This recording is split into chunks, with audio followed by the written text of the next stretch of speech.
ভালো খবর রয়েছে কলকাতার সিনিয়র সিটিজেনদের জন্য। সিনিয়র সিটিজেনশিপ শুরু হচ্ছে 60 বছর থেকে, কিন্তু বয়সটা যখন আস্তে আস্তে 70, 75 বা 80-র কোঠায় চলে যায়, জানেন তো, তখন হাঁটাচলা করতে বিস্তর সমস্যা হয়। কলকাতা পুলিশ একটি যুগান্তকারী সিদ্ধান্ত নিয়েছে। কি সেই সিদ্ধান্ত? কলকাতা পুলিশের জুরিসডিকশনে থাকা প্রত্যেকটি থানা, এমনকি কলকাতার সঙ্গে নবতম সংযোজিত ভাঙড় থানা সহ একাধিক থানা, সেখানে থানায় যে প্রবেশ পথ, এই প্রবেশ পথের মধ্যে ঠিক এরকম র্যাম্প তৈরি হবে। এরকম র্যাম্প তৈরি হওয়ার সবথেকে বড় কারণ, থানায় যারা বয়স্ক মানুষ আসছেন তাদের প্রত্যেকের সিঁড়ি ভেঙে থানায় ঢুকতে বিস্তর অসুবিধা হয়। আমরা প্রত্যেকেই জানি যে কলকাতা পুলিশ ইতিমধ্যেই প্রবীণ নাগরিকদের জন্য, বলা ভালো নিঃসঙ্গ প্রবীণ নাগরিকদের জন্য প্রণাম হেল্পলাইন চালু করেছে, যাতে কর্মা অ্যাম্বুলেন্স সহ একাধিক সুযোগ সুবিধা রয়েছে। এবার কলকাতা পুলিশের আন্ডারে থাকা প্রত্যেকটি পুলিশ স্টেশনে এরকম র্যাম্প তৈরি হবে।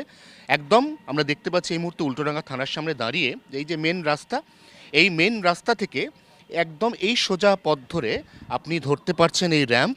এবং তারপরেও যদি আপনাকে থানার ভেতর ঢুকতে হয়, তাহলে থানার ভেতরে তৈরি হয়েছে আরেকটি র্যাম্প। অনেক বয়স্ক মানুষ তারা হুইল চেয়ারে যাতায়াত করেন, অনেক বয়স্ক মানুষ তারা লাঠি হাতে আস্তে আস্তে করে সমান্তরাল রাস্তায় হাঁটায় অনেক বেশি স্বাচ্ছন্দ্য অনুভব করেন। এদের প্রত্যেকের সুবিধার জন্য প্রত্যেকটি থানাতে এবার এ ধরনের র্যাম্প তৈরি হবে।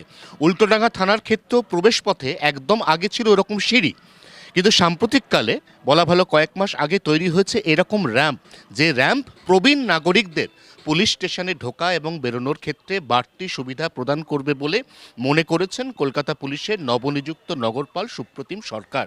ইতিমধ্যেই প্রত্যেকটি থানাকে এই মর্মে নির্দেশিকা পাঠানো হয়েছে এবং নির্দেশিকায় পরিষ্কার বলা হয়েছে পুরনো সিঁড়ি থাকলে থাকুক, তার পাশে অবশ্যই তৈরি করে ফেলতে হবে নতুন এই ধরনের স্লোপিং র্যাম্প। এই স্লোপিং র্যাম্পগুলি তৈরি করার ক্ষেত্রে তিনটি সুবিধা আছে। একটা হচ্ছে এ ধরনের র্যাম্প দিয়ে সিঁড়ি না ভেঙে আস্তে আস্তে ওপর দিকে উঠে আসা যায়, প্রবেশ করা যায় থানায়।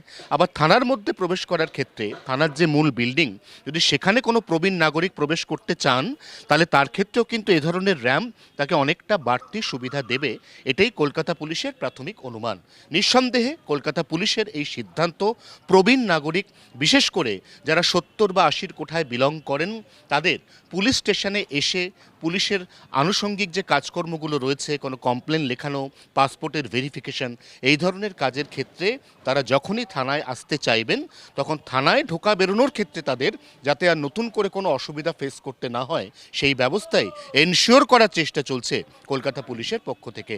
জি 24 ঘন্টার জন্য ক্যামেরায় অরিন্দমের সঙ্গে অয়ন, কলকাতা। বাংলার আওয়াজ, বাঙালির আবেগ, জি 24 ঘন্টা।